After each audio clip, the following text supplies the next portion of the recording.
Somebody help us, please. Help us get to the Grand Canyon now. We need to get there, like, right now. Please help us get there. Somebody, please help us get there now. The latest news of the progress of the explorations of what is now regarded by scientists as not only the oldest archaeological discovery in the United States, but one of the most valuable in the world, which was mentioned some time ago in the Gazette, was brought to the city yesterday by G.E. Kincaid, the explorer who found the great underground citadel of the Grand Canyon during a trip from the Green River, Wyoming, down to Colorado in a wooden boat to Yuma several months ago. Well, hello, and welcome to this pseudo-archaeology podcast. I am your host, Dr. Andrew Kinkella, and tonight we check out the 1909 Grand Canyon hoax. Was it a hoax or not? It was probably a hoax. Well, hold on. We don't have evidence of that. So, hello, y'all. It's nice to be back. It's nice to be back talking here about just a lesser known, I find, but decent pseudo-archaeology standard that I find this one, man, it comes to light every so often. It's like Groundhog Day. You know, is the groundhog going to show its head or not? And sometimes it does and sometimes it don't. What I mean by that is I'll go a handful of years not really hearing this story, and then it'll just pop up and be really strong for like a month, and then it's gone again for a little while. It's just, you know, it's like a snake hidden in the bushes. You may see it and you may not. And actually, your life is better if you don't.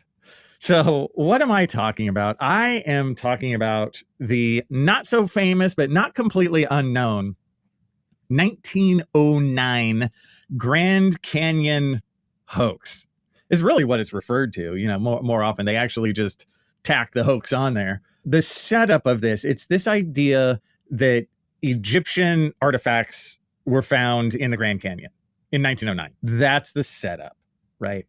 And why? Why do we get this piece of foolishness that never dies? Well, we've talked about this on here so many times, my friends, that stories like this never die. And I don't find it a worthwhile use of our time to try and kill these stories, but I find it an amazingly good use of our time to have fun with them and joke with them forever and ever, right? Because, and this one, you know this one is going to be silly as hell.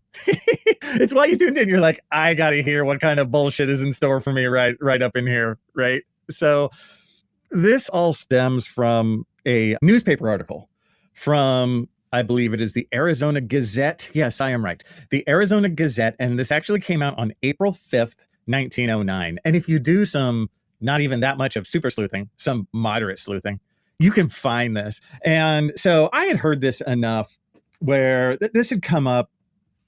I remember hearing it specifically on one of the episodes on the Joe Rogan podcast where they were talking about, you know, Egyptian artifacts in the Grand Canyon.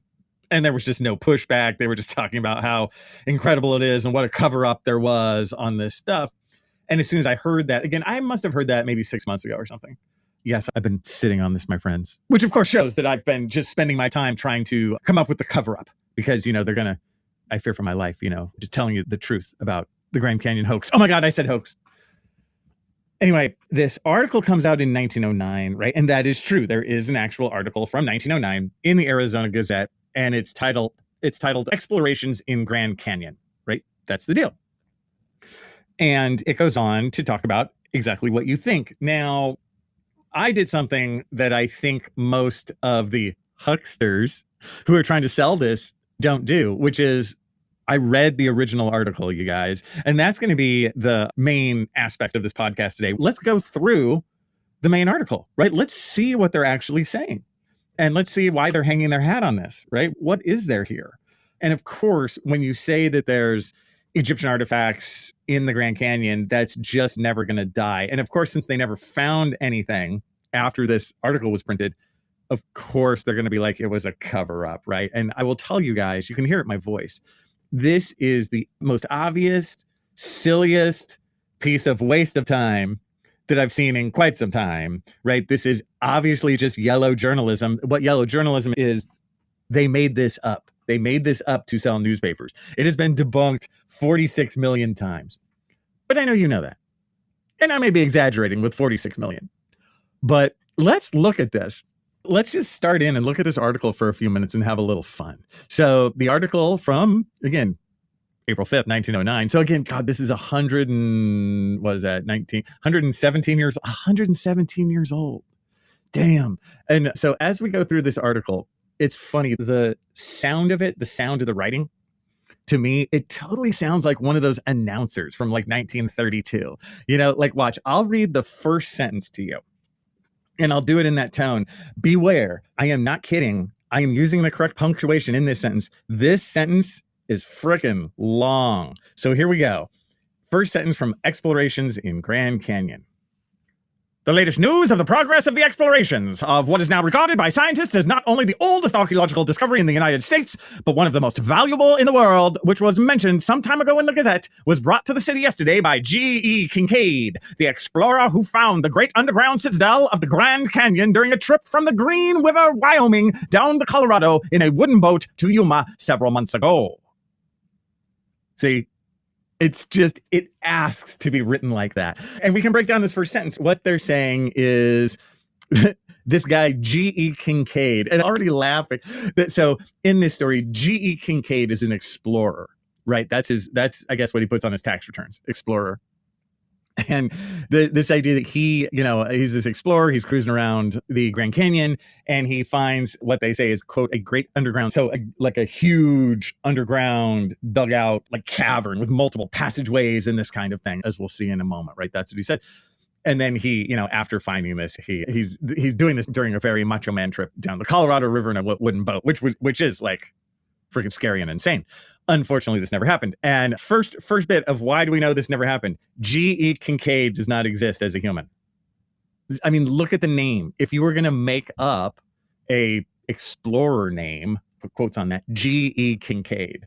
Totally. And I mean, the fact that it's so close to Andrew Kinkella, otherwise known as A.J. Kinkella, G.E. Kincaid, same person? Probably. Anyway, it goes on. And you guys, I won't do the whole article like that, but it's so much fun. Let's do the second sentence. Here we go. According to the story related to the Gazette by Mr. Kincaid, the archaeologists of the Smithsonian Institute, which is financing the expeditions, have made discoveries which almost conclusively prove that the race which inhabited this mysterious cavern, hewn in solid rock by human hands, was of Oriental origin, possibly from Egypt, tracing back to Ramses. See? Sentence number 2. And we're already in. We're throwing key terms out to make it sound like we're serious, right? We hear Smithsonian Institute. We're like, oh, damn, there's archaeologists from the Smithsonian Institute working on this. And it's so awesome that it could be from Egypt. And let's relate Ramses into here. Now, we want to realize, look how far back Egypt sells. Remember, you guys, this is 1909. King Tut has not been found yet.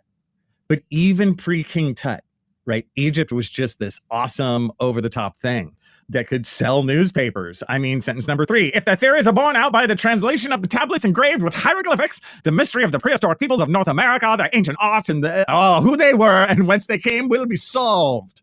Let's finish it off. Egypt and the Nile and Arizona and the Colorado will be linked by a historical chain running back to ages which staggers the wildest fancy of the fictionist. So, wow. I'm reading a newspaper. It's 1909. It's a slow Tuesday. And I'm like, damn, this story's pretty good. So we're off on our trip, right? We've set the stage. We have this explorer who's found this crazy thing. We've got an archaeologist from the Smithsonian Institute involved. Now, what have they found? Well, stay tuned, dear listener, because I will be right back with more. Somebody help us, please. Help us get to the Grand Canyon now. We need to get there like right now. Please help us get there. Somebody, please help us get there now. And welcome back to the Pseudo Archaeology Podcast, episode 188. And we are talking about the 1909 Grand Canyon hoax. And we just set the scene, right, of what the story is going to be about. It's going to be about this explorer and actually an archaeologist who are just about to meet. And the two of them are, through the Smithsonian, are going to check out this long lost cave at the bottom of the Grand Canyon. That's not just a cave, it's like super huge. It's like a cavern with multiple like offshoots to it that we'll find. There's gonna be shrines in there. It's a mile underground. A mile underground? Really? It's pretty deep. So anyway, we hear now that the archaeologist, his name is Professor S.A. Jordan. And again, S.A. Jordan never existed, right? This is a fake person. But if you're going to make the name of a professor S.A. Jordan, he sounds like a professor. So we have him. He's part of the Smithsonian. And together they're telling us the story of what they found. Nearly a mile underground, and they say it's about 1,480 feet below the surface. What you find is throughout this article, they have these fake measurements that they just throw in to make it sound real. Well, I mean, it's 1,480 feet. Okay. Yeah, you measured that. But immediately they're like, there's like this long main passage that they went into. And then at the end of it, there's this like massive chamber. And from the chamber, they say, where is it? I think they say, quote, scores of passageways, right? Like there's scores of passageways like the spoke of a wheel. So you go down this main shaft, you get a mile down, there's this massive open chamber, and then there's just so many passageways leading in all directions. Funnily enough, if you think of modern Hollywood movies, and even not so modern ones, that have anything to do with Egypt or mummies or wild stories like this, they always have that deep underground main kind of opening with a million passageways. Every video game you play, the setup is going to be like that. The ground of it is going to be like that, where, today on this video game, I'm going to go down passageway 3 and see what's up, right? And then each one has its own creative piece to it. So you can see just in the construction of the storytelling that it makes sense that they would say this. And unfortunately, it's totally fake. Oh, so he's telling us, dude, several hundred rooms have been discovered. The 1909 article, man, several hundred rooms. They're all reached by passageways, one of them having been explored for 854 feet and another for 634 feet. Again, you took time to measure this? And that's huge. And it's all under the ground. How long did it take to dig this, and how did they do it? Well, they actually found stuff that's never been known as native to the United States. Like they've found war weapons, copper instruments. Here it says, copper instruments, sharp-edged and hard as steel. Archaeology nerd me is going to have to cut in and say, copper is not as hard as steel. It actually really sucks in comparison to steel. But you see, you've got to throw the word copper in. They need their key terms. Oh, and they say that, so just looking at these artifacts, they say, quote, and doubtless they had their origin in the Orient. Now, the word Orient, when you hear the word Orient, a lot of times people think that means China. And it kind of does, but not really. The Orient, when you use that term, it really means like the East, as opposed to the West. And we're talking OG West with a capital W, OG East with a capital E. So something like India is the Orient, if that makes sense, right? It's just anywhere east of, of like Rome, if you go way back. So then after this setup of like, hey, we found this huge opening, it's way down the shaft, and then there's passageways going everywhere, and we found all these artifacts. Then the article continues by breaking down like kind of what specifically the deal is. Like they kind of focus in on the artifacts themselves and what else they found. First, they do talk about Kincaid and, quote, Mr. Kincaid was the first white child born in Idaho and has been an explorer and hunter all his life, 30 years having been in the service of the Smithsonian Institute. Well, hold on. We don't have evidence of that. So you know me, and I'm not a huge fan of just slathering everything in racism and calling racism every 2 minutes. But as you can see, this one is 1909. This is old school racism, right? We have to set it up being like, look, I don't understand. This explorer guy was the first white child born in Idaho.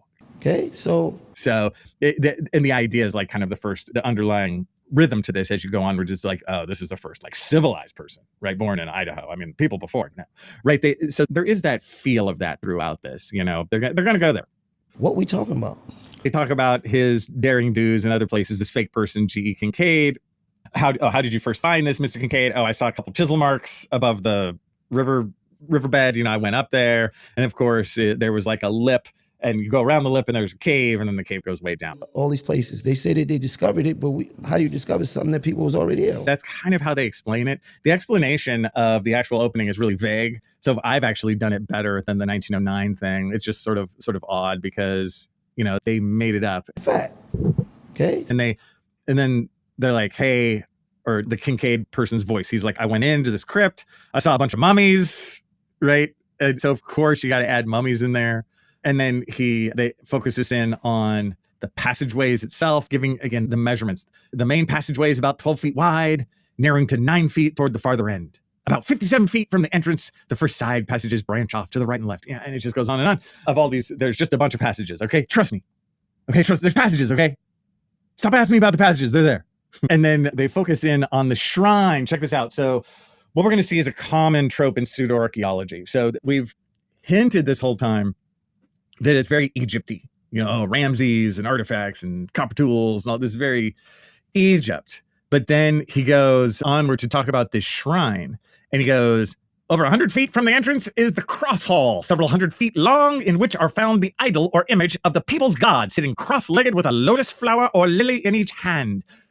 Now we've immediately switched to India stuff. The next sentence, he says, the quote is, the idol almost resembles Buddha. You don't say.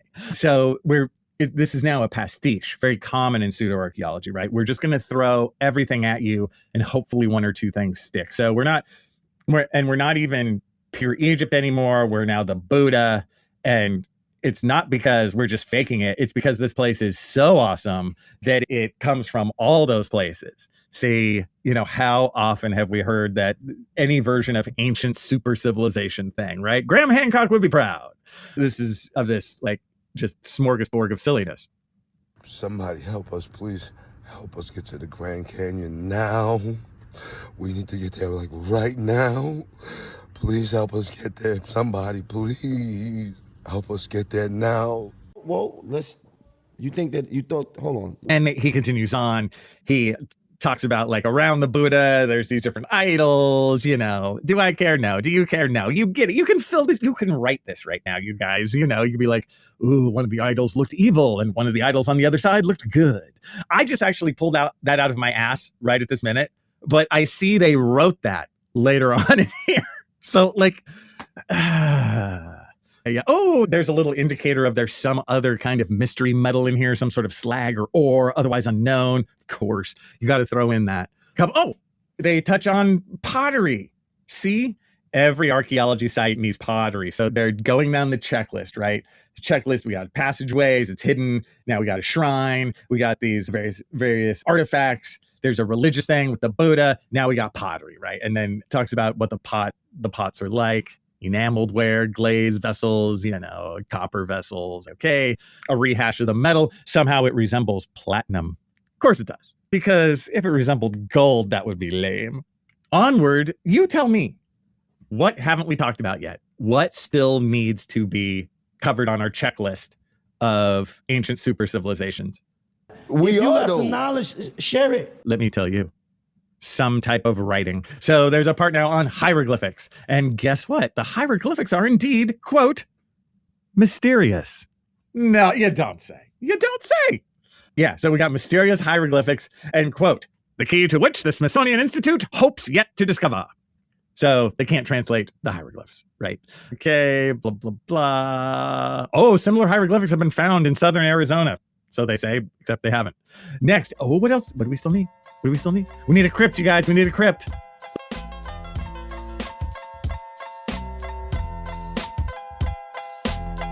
Let's have a crypt. Oh, he said crypt. Here we go. But this is the Crypt Jam.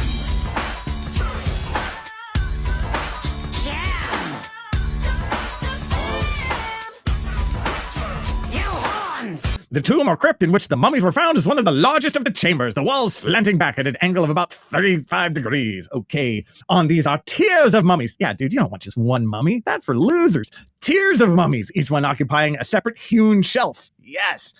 Blah, blah, blah. They say they find artifacts with the mummies and all that kind of good stuff. There's urns and cups with the mummies. Oh, and they have this like shelf thing they're talking about where there's a bunch of mummies on shelves, right? And the lower ones are like more basic. Like, so they're like older. And then the higher ones up on the shelves, the mummies themselves are like better with like better artifacts. So they show like higher civilization, right? So I guess they've been coming here for a long time, burying people. I think that's what they're trying to say. And they do also add in that all the mummies are male. So, dude, it's all dudes. It's a sausage fest down here in the Arizona Grand Canyon 1909 hoax. And with that, you know what? It's a good time for a break. Let's have a break. I'll see you in a minute. Just act happy. Ignore your feelings. Come on, let's see that smile. I see that lip curling up. There you go. Woo! Yeah. Hey, right, we're in the great big friggin' yond. Ready, boys? We's about to feel what we need to feel. Carl Do you feel that? It feels amazing. Well, hello, kind listener, and welcome back to the Pseudo Archaeology Podcast, episode 188. I'm happy you're still here because we are covering the 1909 Arizona Gazette Grand Canyon hoax. And we've been talking about what they, quote unquote, found. We've gone through our checklist. We've got our crypt full of mummies. We got our hieroglyphics that nobody can read. We got our unknown metallic situation. We got our pottery. We got our shrine with some sort of Buddha religion thing going on, and we are in a secret cave. So, damn, dude, I can only think of one or two other check marks that we need for our full-on pseudoscience, pseudo-archaeology story. But if you can't think of them, it's okay. All right? I've been doing this a while, friends. I am the modern master of pseudo-archaeology stories.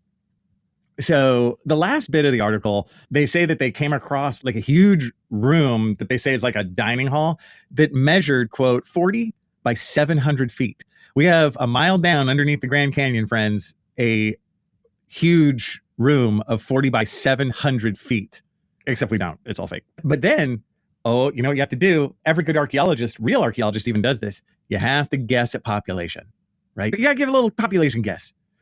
Now, I have made fun of real archaeologists in the past because what real archaeologists do is they do tend to overinflate their population numbers. They really do. I do find it to be a problem in archaeology. And when you even argue with a real archaeologist, just in a kind manner, about population estimates, you go, I don't really think it's 10,000. I think it's more, I think 5,000 would be more reasonable. They get really pissed. Like, I've noticed this throughout my career. I guess I just don't have this gene, you guys. I don't care what the population of the archaeology site I'm working at was. I just want to get it right. You know, like I have no like delusions of grandeur. These weirdos, and I am talking about real archaeologists here, unfortunately, they always want like the biggest site. And I think it's so nerdy and lame. I'm like, stop it, dude. The site is awesome as is. You don't need to inflate population numbers. Oh man, I've seen this in the Maya world right and left, because Maya sites are some of the easiest ones to inflate. And it's like they'll have some project that does their final report in like 1976 and it'll say 50,000 people. So of course the new report says 65,000 people. Anyway, it's a pet peeve of mine. But here we are going with a guess in 1909. They thought that the ancients living in this cavern world, they thought that they were, quote, upwards of 50,000 people could have lived in the caverns comfortably. 50,000 people. Dude, come on, man. But see, right, they're just writing a story for fun. You're the Arizona Gazette, dude. It's 1909. Realize, I mean, World War I hasn't even happened yet. Isn't that wild? I believe 1909, is Teddy Roosevelt president right now? It's right in there. So anyway, right, we're taking us back to, and this is really Arizona. This is really kind of Wild West situation right at that time. So you're out in the boonies in the desert. You want a good story. Yeah, 50,000 people could have lived there. Yeah, okay, whatever, right? So they just talk about how there's so many, and this does feed into that overall ethos of the ancient super civilization that's no longer there anymore, mysteriously gone, right? This is not connected to Graham Hancock's thing, but I'm sure if Graham Hancock had heard the story, I'm sure he's heard this story at some point. This is an easy hop, skip, and a jump for him to connect. It's so crazy, though. I don't even know if he would take this one up because there is no evidence, right? Zero. There's no evidence of this in the Grand Canyon. So it would be a bold choice, you know, for him. I've never heard him talk about this, to be honest. I think it's because it's just too crazy, and I think he only uses half crazy stuff. So let's see, blah, blah, blah. Oh, they talk about one passageway they go into that's like full of like deadly gas, but they're not sure. It smelled like snakes. So it was either snakes or deadly gas. I guess, you know, we did have to check the bar of like super dangerous, can't go in there, and or it wasn't explored, we need to go back. There's always that too, right? It's never complete. You never got to the end. Something was lost, right? Oh, every time. And then they end off saying that actually, look, there's an Indian legend. The Hopi Indians actually have some mythology that connects to this cave, which they don't. So, you know, that would be the last check mark where there's gonna be, here, let me see. There's got to be an old man. Okay, look, I haven't let me see. Old man. Let's see, blah, blah, blah, blah, blah. Blah, blah, blah, blah, blah. Yes. Okay. In connection with this story, it is notable that among the Hopi Indians, the tradition is told that their ancestors once lived in an underworld in the Grand Canyon till dissension arose between the good and the bad, the people of one heart and the people of two hearts. Macheto, who was their chief, counseled them to leave the underworld, but there was no way out. The chief then caused a tree to grow up and pierce the roof of the underworld, and then the people of one heart climbed out. Okay. Now, I don't know Hopi mythology enough to know that if there is an actual story like that, has that sort of like underworld thing. I will say that just about every culture has an underworld story that they angle on to kind of explain often where bad people go, or just where there's darkness and where there's trials, and I'm angling, of course, more specifically to the ancient Maya stuff because I know the Maya stuff well. And the Hopi do have some connections to Central America. So this might be like a bastardization of some sort of real mythology, but it doesn't matter, right? They're just connecting it to this fake story. So we are right here at the end. There's a last bit here. Blah, blah, blah. Let me see. Yeah. In the end, so they kind of end up with like, what are their theories on what happened to these people, or what is the backstory of these people? They kind of end with the theories.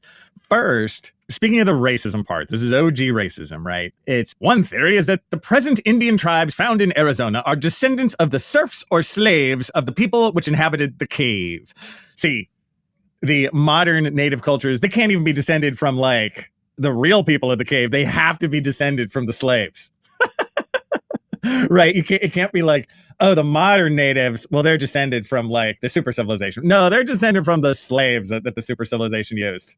And it's that sort of tendril of racism that never goes away, right? In these kind of stories. It's always like the brown people can never figure it out. They're always second-class citizens. And it had to be the Great White Hope who like showed them the way. Somebody help us, please. Help us get to the Grand Canyon now. We need to get there like right now. Please help us get there. Somebody, please help us get there now. That's the part where you're like, oh, God. And then their very last little paragraph, they're like, they have two theories. Ultimately, one is that they came from Asia.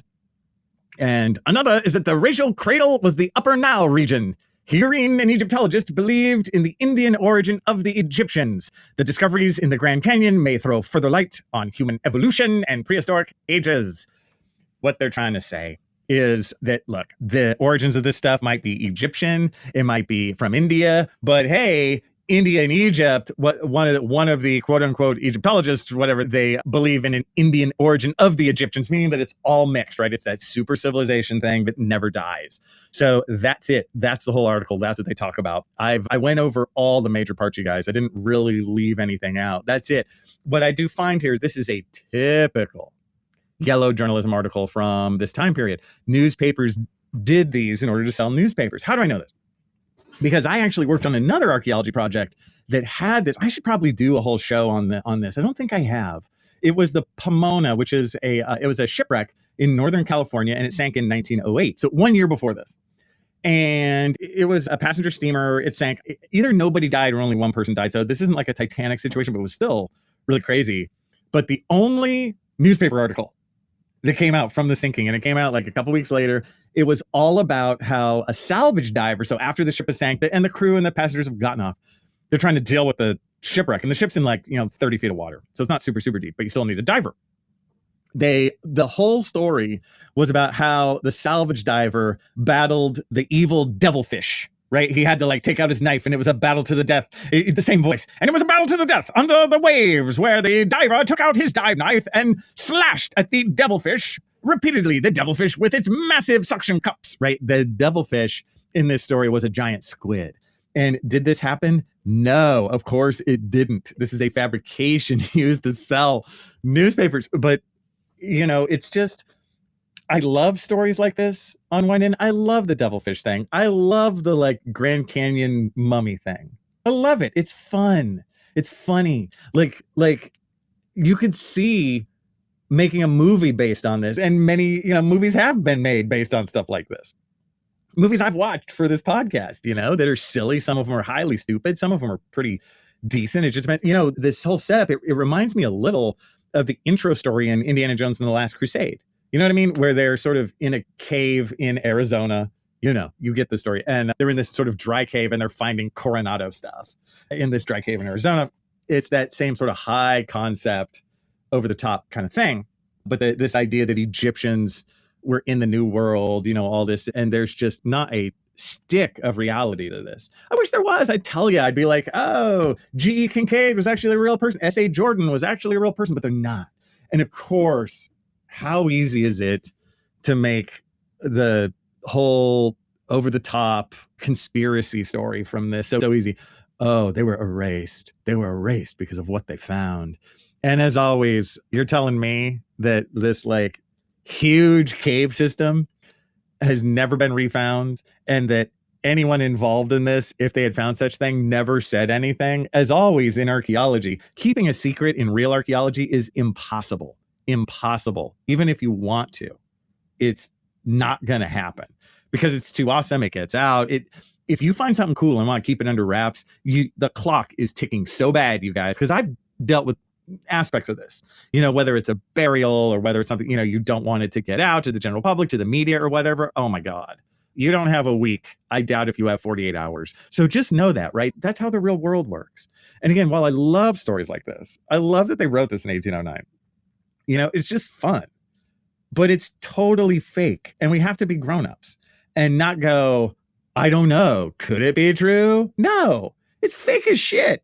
But it's hilarious and fun. Have a little fun and stop being so serious. And with that, I'll talk to you guys next time. Somebody help us, please. Help us get to the Grand Canyon now. We need to get there like right now. Please help us get there. Somebody, please help us get there now. Well, hold on. We don't have evidence of that.